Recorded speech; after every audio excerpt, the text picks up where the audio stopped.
ادعونی استجب لکم، او میرے بندو تم مجھے پکارو، استجب لکم، میں تمہاری دعاؤں کو سنوں گا، میں تمہیں سب کچھ دوں گا۔ اللہ کو اچھا لگتا ہے کہ میرا بندہ مجھ سے مانگے، وہ چاہے تو ہمیں اور آپ کو بغیر مانگے بھی دے سکتا ہے، لیکن وہ چاہتا ہے کہ میرا بندہ مجھے یقین دلائے کہ اس نے مجھے اپنا سب کچھ تصور کر لیا ہے۔ وہ چاہتا ہے کہ میرا بندہ مجھے یقین دلائے کہ اس نے مجھے اپنا داتا تصور کر لیا ہے اور اپنے آپ کو میرا غلام تصور کر لیا ہے۔ دنیا کے اصول کو آپ دیکھیے، بچہ کھیل رہا ہے، ماں کو ذرا بھی ہوش نہیں ہے، ماں کچن میں کھانا بنا رہی ہے، ماں کچن میں کپڑے برتن مانج رہی ہے، کھیلتے کھیلتے بچہ رونے لگتا ہے، ماں کچن چھوڑ کر آتی ہے اور سمجھ جاتی ہے کہ میرا بچہ کیوں رو رہا ہے۔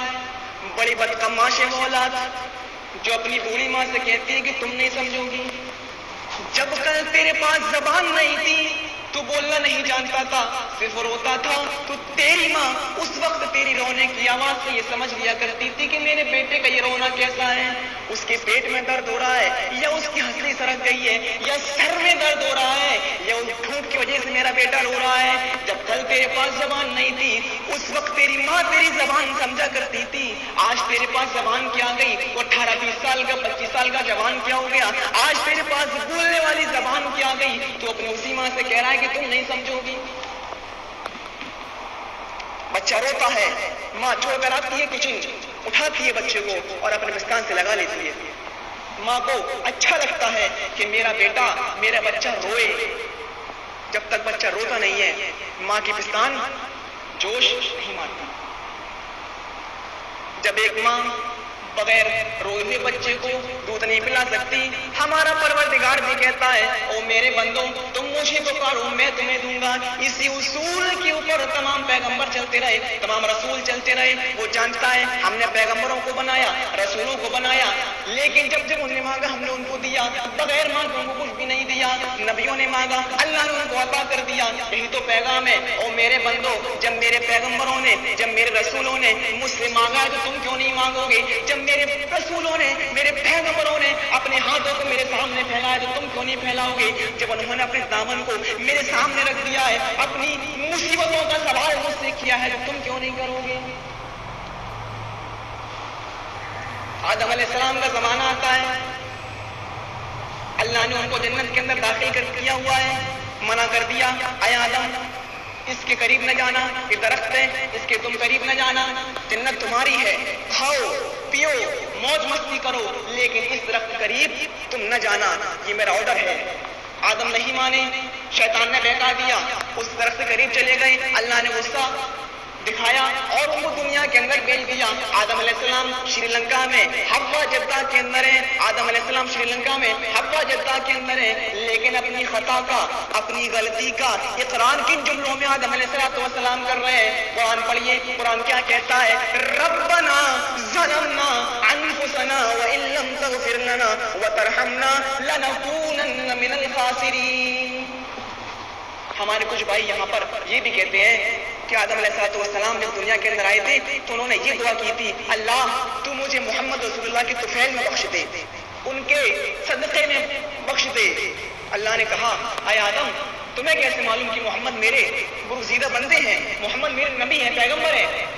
تو انہوں نے کہا اللہ جب میں دنیا میں آ رہا تھا تو میں نے تیرے عرش کے سائے میں لکھا ہوا دیکھا تھا لا الہ الا اللہ محمد رسول اللہ، میں سمجھ گیا کہ محمد تیرے نبی ہیں، رسول ہیں، جبکہ نہ تو یہ قرآن کی آیت ہے، نہ حدیث ہے، نہ کسی صحابی کا قول ہے، نہ کچھ، بلکہ یہ یہودیوں کی سازش ہے جو انہوں نے پلاننگ کر کے حدیثوں کے اندر اس کو کر دیا ہے، لیکن محدثین نے محنت کر کے اس کو الگ کر دیا۔ نہیں، کوئی چیز نہیں ہے یہ، نہ قرآن کی آیت ہے نہ حدیث ہے، یہ موضوع اور منگت روایت قرار دے دیا۔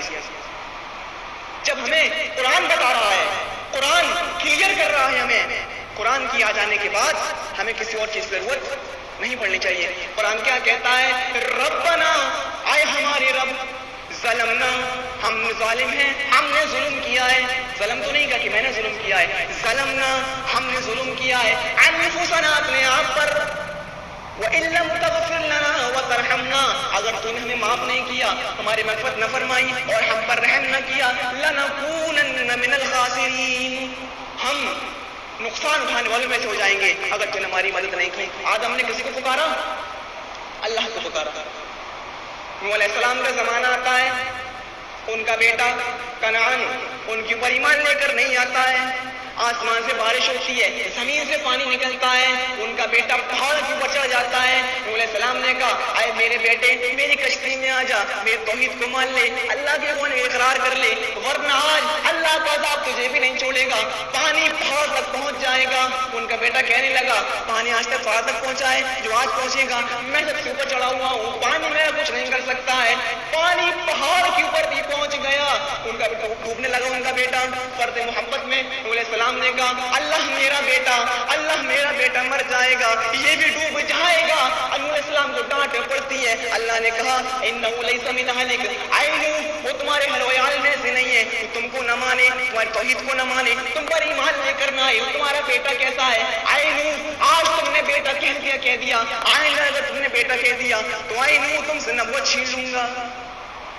نوح علیہ السلام اپنے بیٹے کو نہیں بچا پائے، آدم علیہ السلام اپنے آپ کو نہیں بچا پائے۔ ایوب علیہ السلام کا دور آتا ہے، ایوب علیہ السلام جسم میں کیڑے، ہاتھوں میں کیڑے، پیروں میں کیڑے، سر میں کیڑے، زبان میں کیڑے، کانوں میں کیڑے، 7 سال 7 مہینے 7 دن تک اس بیماری میں رہتے ہیں، لیکن اس کی شفا کس سے مانگ رہے ہیں؟ پکار رہے ہیں تو کس کو پکار رہے ہیں؟ اپنے پروردگار کو پکار کر کیا کہتے ہیں؟ اللہم اشفی انت شافی لا شفا الا شفاؤک شفاء لا یغادر سقما۔ رشتہ دیکھیے کس سے مضبوط کر رہے ہیں ہمیں۔ اللہم اشفی، اے اللہ تو شفا دینے والا ہے، انت شافی شفا تیری طرف سے ہی ہے، لا شفا کوئی شفا نہیں ہے، الا شفاؤک سوائے تیری شفا کے، شفاء لا یغادر سقما تو شفا مجھے ایسی دے، شفا مجھے ایسی تو دے دے جو بیماری کے نام نشان کو بیٹھ کر رکھ دے، ختم کر کے رکھ دے۔ آدم علیہ السلام، نوح علیہ السلام کس کو پکار رہے ہیں؟ اللہ کا نبی اپنے بیٹے کو نہیں بچا پا رہے ہیں۔ ایوب علیہ السلام 7 سال تک اس بیماری میں رہنے کے باوجود خود اپنے آپ کو ٹھیک نہیں کر پائے، اللہ کو پکار رہے ہیں۔ ہمارے کچھ لوگوں نے پتہ نہیں کس کو کتنی بڑی ڈگریاں دے رکھی ہیں۔ ابراہیم علیہ السلام کا زمانہ آتا ہے، نمرود ان کو آگ میں ڈال رہا ہے، آگ میں پھینک رہا ہے، فرشتے آتے ہیں، اے ابراہیم اگر تم کہو تو میں ان آگ کو لے جاؤں اور وہاں جا کر پٹک دوں، کہا نہیں، اپنے رب کو پکارا، اللہ نے بھی آپ کو حکم دے دیا قُلْنَا يَا نَارُ كُونِي بَرْدًا وَسَلَامًا عَلَىٰ إِبْرَاهِيمَ۔ اللہ نے کہا، ہم نے کہا، قرآن کی آیت، ہم نے کہا قُلْنَا يَا نَارُ اے آگ کونی ہو جا، بردوں ٹھنڈی، وسلامن علی ابراہیم میرے بندے ابراہیم کے اوپر۔ اگر اللہ کہتا صرف ٹھنڈی ہو جا تو شاید آگ ٹھنڈی بہت زیادہ ہو جاتی ہے، جہاں انسان کو گرمی دقت دیتی ہے زیادہ، وہاں ٹھنڈی بھی دقت دیتی ہے زیادہ۔ اللہ نے کیا کہا؟ سلامتی والی ٹھنڈی ہو جا میرے بندے ابراہیم پر۔ جب لوگ آئے اگلے دن صبح ہو کر آئے، لوگ سوچنے لگے ابراہیم کا تو صبح بن چکا ہوگا، ہڈیاں گل گئی ہوں گی، گوشت ختم ہو گیا ہوگا، دیکھتے ہیں جا کر دیکھا جیسے جھانکی، اس میں کیا دیکھتے ہیں؟ آگ پھول بن چکی ہے اور ابراہیم ان پھولوں کے بیچ بیٹھے ہوئے ہیں، کھیل رہے ہیں، اٹھا کر سونگ رہے ہیں، موج میں ہیں۔ کیوں؟ یہ کیسے ہوا؟ رشتہ کس سے تھا؟ پکارا تو کس کو پکارا؟ مجھے محمد رسول اللہ کا واقعہ آپ کے سامنے رکھنا ہے۔ جنگ بدر اسلامی تاریخ کی وہ پہلی جنگ تھی جس میں جو بالکل عجیب و غریب، جس میں باپ اگر نبی کا ساتھ دے رہا ہے تو بیٹا ابو جہل کا ساتھ دے رہا ہے، بھائی ایک بھائی نبی کے ساتھ ہے، دوسرا ابو جہل کے ساتھ ہے۔ اور کتنے لوگ تھے؟ 313۔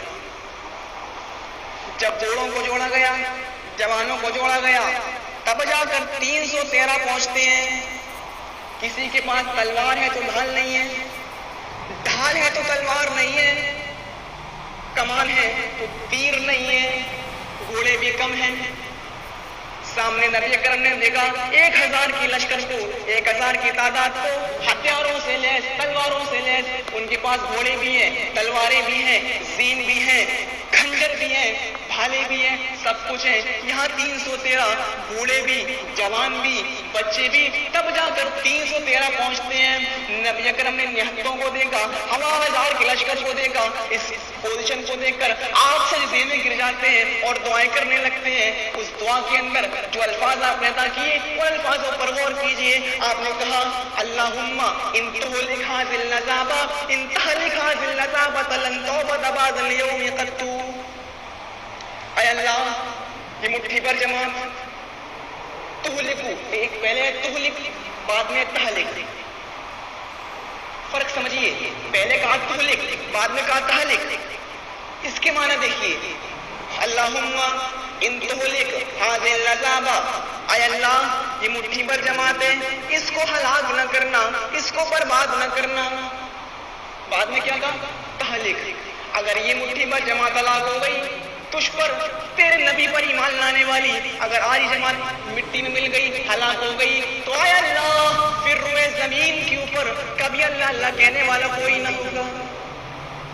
سجدے میں آپ اتنا روئے، اتنا روئے، اتنا روئے کہ آپ کی داڑھی مبارک پر آنسوؤں میں ہو گئی، آنسو آپ کی داڑھی سے تر ہو کر بہ بہ کے نیچے گرنے لگے۔ کسی نے آپ کو اٹھایا اور کہا اٹھیے، نبی کیا کر رہے ہیں، جنگ کا حال دیکھیے۔ آپ اٹھے اور آپ نے دیکھا جس جگہ پر آپ سجدہ کیے ہوئے تھے، جس جگہ پر آپ لیٹے ہوئے تھے، اللہ سے دعائیں کر رہے تھے، کیا ہوا؟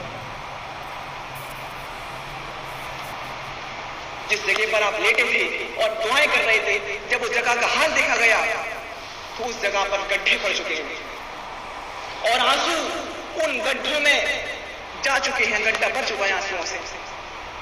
اللہ نے بھی مدد کی آپ کی، اور 5000 فرشتوں کو بھیج کر آپ کی مدد کی۔ 5000 فرشتوں کو دیکھ کر جب آپ اٹھے، جنگ کا حال دیکھا، بالکل بدل گیا معاملہ۔ کیوں؟ نبی اکرم نے کس کو پکارا؟ اللہ کو۔ آدم نے کس کو پکارا؟ اللہ کو۔ ابراہیم نے کس کو پکارا؟ اللہ کو۔ ایوب نے کس کو پکارا؟ اللہ کو۔ جب یہ نبی کچھ نہیں کر پائے، جب یہ نبی اپنے لیے کچھ نہیں کر پائے، تو ہم لوگوں نے جن کو ڈگریاں دے رکھی ہیں، یہ ہمارا کیا کر لیں گے؟ اتنی سی بات سمجھ میں نہیں آتی آپ لوگوں کے؟ پتہ نہیں جس کی تم پوجا کرتے ہو وہ اس قبر کے اندر ہے بھی یا نہیں، ہے بھی یا نہیں؟ نعوذ باللہ۔ اللہ کہہ رہا ہے مجھ سے مانگو، میں دینے والا ہوں۔ جب بندہ، اور قرآن میں اللہ نے ایک جگہ کیا کہا؟ انتم الفقراء، تم سب کے سب فقیر ہو، تم سب کلاش ہو، واللہ غنی حمید۔